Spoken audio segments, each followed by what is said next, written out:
Hello everyone, मैं doctor Sandeep Tripathi MBBS from Motilal Nehru medical college Allahabad Uttar Pradesh 2014 batch and PG in family medicine from the government medical college Shahjahanpur through the diplomats of national board DNB.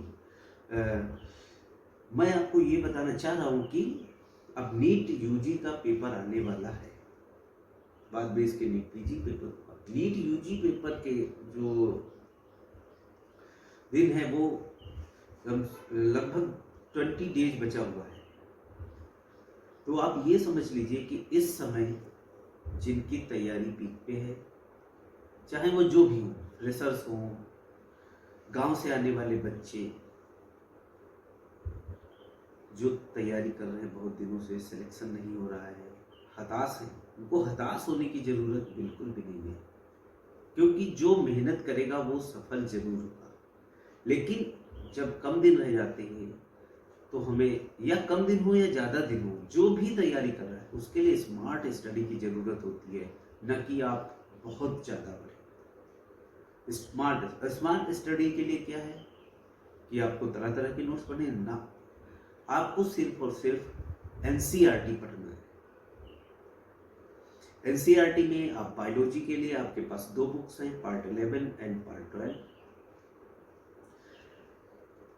And chemistry के लिए आपको क्या जरूरत है? Organic chemistry केवल और केवल बुक से पढ़नी है, लाइन टू लाइन पढ़नी है, जो इम्पोर्टेंट है उनका आप नोट्स बना लीजिए। और इनऑर्गेनिक केमिस्ट्री वो भी आपको लाइन टू लाइन पढ़नी है। कहाँ से? एनसीईआरटी बुक से। लेकिन अब लाइन टू लाइन पढ़ने का समय नहीं। जो तैयारी कर रहे हैं, जो अभी भी तैयारी स्टार्ट किए हैं, वो लोग लाइन टू लाइन पढ़ेंगे और अपने नोट्स बनाएंगे।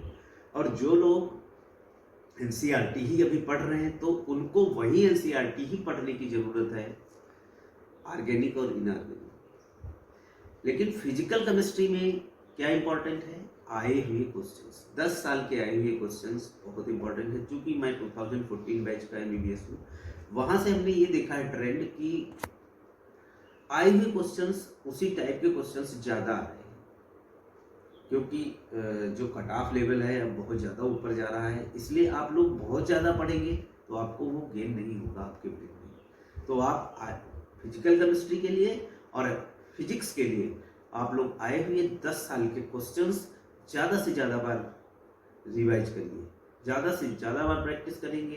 Practice makes a man perfect.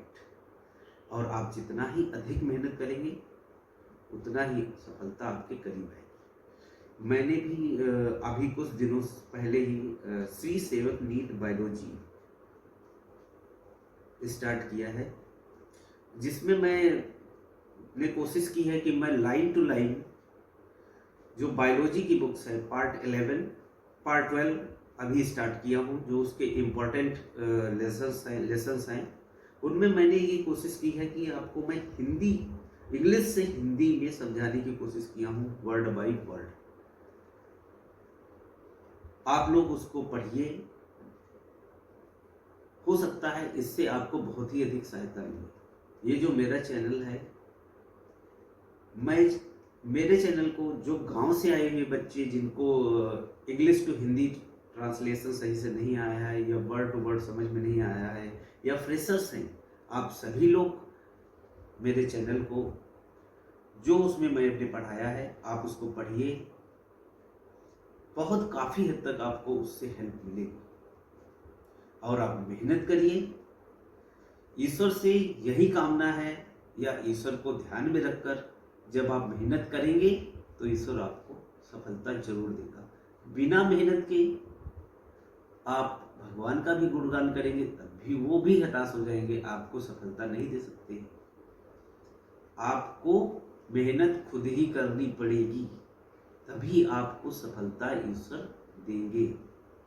क्योंकि आपने खुद रामायण में देखा होगा कि जो हनुमान जी थे वो समुद्र लांघ गए थे, 100 योजन समुद्र को लांघ गए थे, लेकिन राम का नाम लेकर।